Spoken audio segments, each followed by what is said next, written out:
Hello student, welcome back to another video of economics. I am Rajesh Sharma.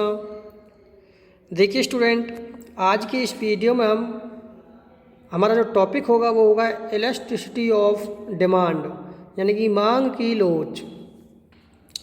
ये video class 12th के स्टूडेंटों के लिए है।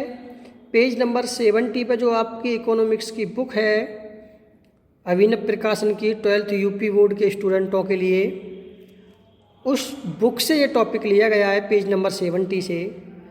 और देखिए स्टूडेंट, मांग की लोच का जो टॉपिक है बहुत ही वेरी इम्पोर्टेंट टॉपिक है बोर्ड के लिए।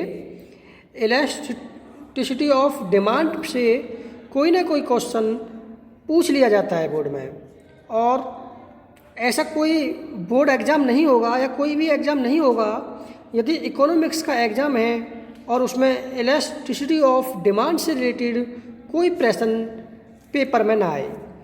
तो आप लगा सकते हो। देखिए स्टूडेंट, इकोनॉमिक्स के सब्जेक्ट में मांग की लोच का जो टॉपिक है एक इम्पोर्टेंट टॉपिक है, इसलिए इस वीडियो को ध्यान से सुनेंगे और इस टॉपिक को तैयार करेंगे।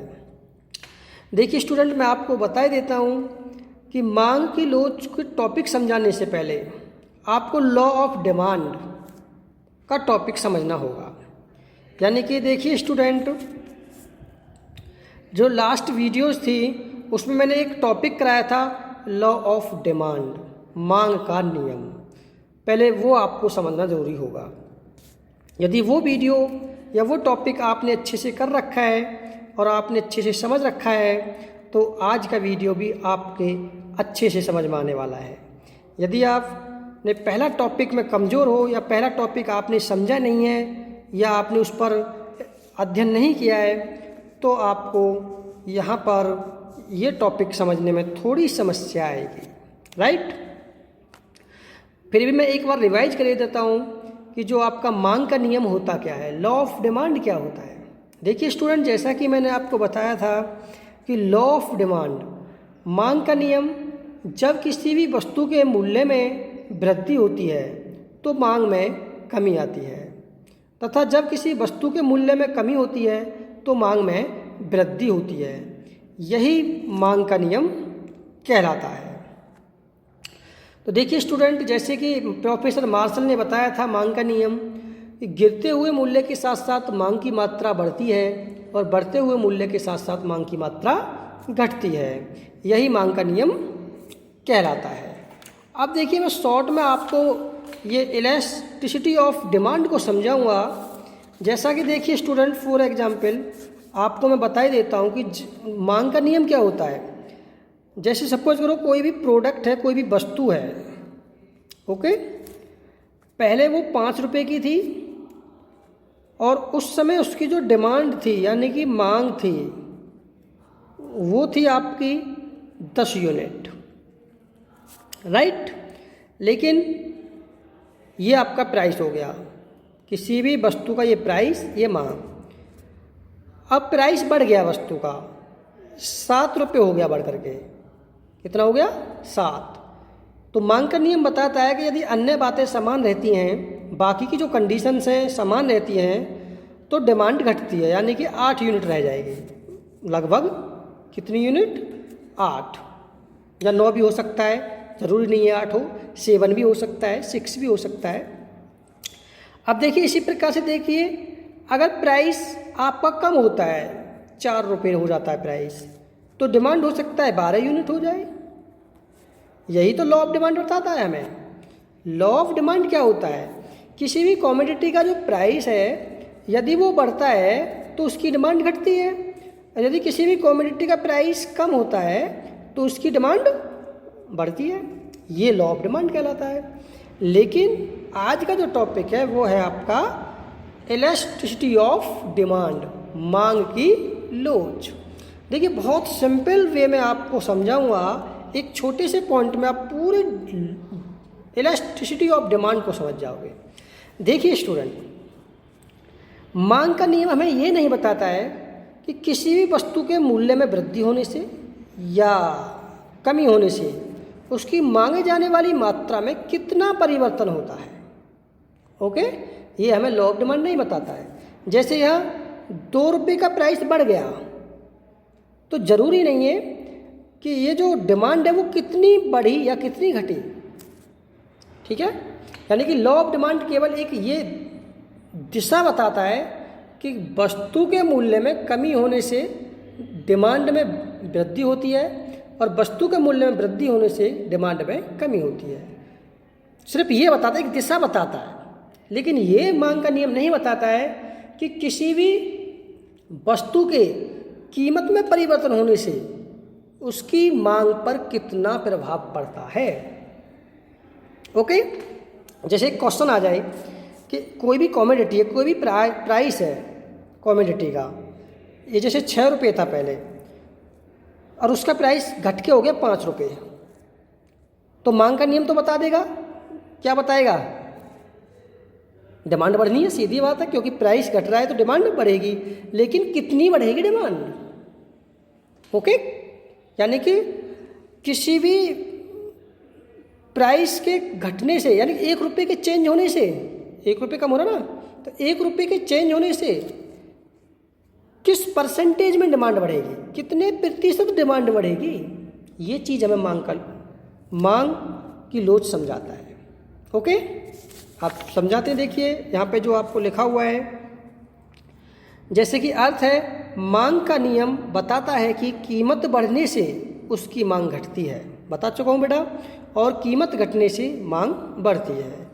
यह नियम कीमत में परिवर्तन होने के फलस्वरूप मांग में परिवर्तन की केवल दिशा को बताता है। केवल ये बताता है कि प्राइस घटने से डिमांड बढ़ती है और प्राइस बढ़ने से डिमांड घटती है, राइट। मांग में परिवर्तन के परिणाम को नहीं, यानी कि परिमाण को नहीं बताता है। परिमाण का मतलब कितना परिवर्तन होता है, डिमांड में कितना परिवर्तन होता है, ये नहीं बताता है। कीमत में परिवर्तन के फलस्वरूप मांग में कितना परिवर्तन होगा, यह मांग की लोच मापती है, राइट। देखो ये पॉइंट है एक, सिर्फ मांग की लोच का, यानी कि कीमत में परिवर्तन के फलस्वरूप मांग में कितना परिवर्तन होगा, यही मांग की लोच कहलाता है। एक छोटे से पॉइंट में डेफिनेशन खत्म है। यहाँ से लर्न कर लो, सिर्फ इतना लर्न कर लो, यहाँ से लेकर के और यहाँ तक सिर्फ एक लाइन की डेफिनेशन है और बहुत ही आसान है, ठीक है।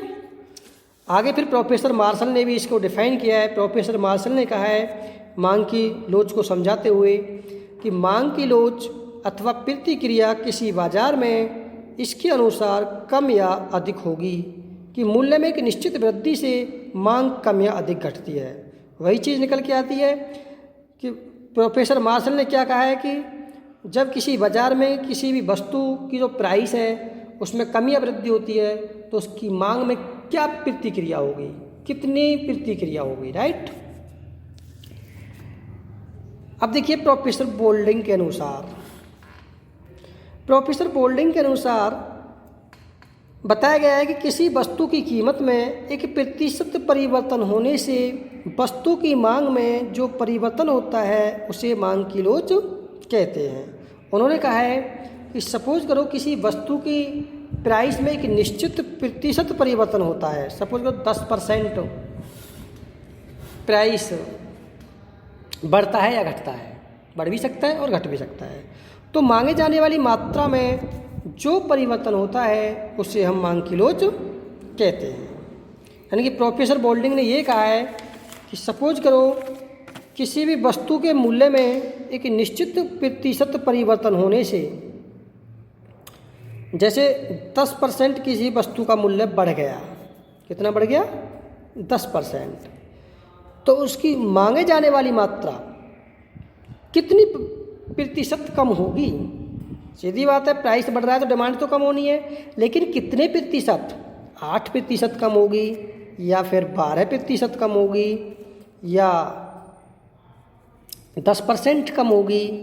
तो इस तरीक़ा से मांग की लोच यही बताता है कि प्रोफेसर बोल्डिंग ने यही कहा है कि किसी भी वस्तु की प्राइस में एक निश्चित प्रतिशत के परिवर्तन होने से उसकी डिमांड में कितने प्रतिशत परिवर्तन होता है, यह हमें इलास्टिसिटी ऑफ डिमांड बताता है।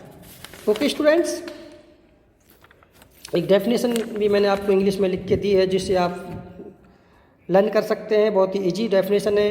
The elasticity of demand may be define as the percentage change in the quantity demanded which will be result from 1% change in price. इसका मीन्स होता है, बहुत आसान है, कि यानी कि प्राइस के 1% चेंज होने से डिमांड में कितने परसेंट चेंज होता है। यानी कि इलास्टिसिटी ऑफ डिमांड में क्या होता है कि जो भी हमारा प्राइस है उसके 1% चेंज होने से उसकी जो डिमांड है वो कितनी परसेंट चेंज होती है। यही आपकी इस डेफिनेशन में मीन्स निकलता है। और इसको हम फॉर्मूला के अकॉर्डिंग प्रदर्शित कर सकते हैं। ईडी बराबर percentage change in quantity of demand upon percentage change in price, right. ये आपका प्रतिशत इसको डिफाइन कर सकते हो। यानी कि इलास्टिसिटी ऑफ डिमांड क्या दर्शाता है, एक अनुपात को दर्शाता है, percentage change in quantity of demand upon percentage change in price, right. बाकी नेक्स्ट टॉपिक लेकर के मांग की लॉस से रिलेटेड ही मैं नेक्स्ट वीडियो में मिलता हूँ। Okay students.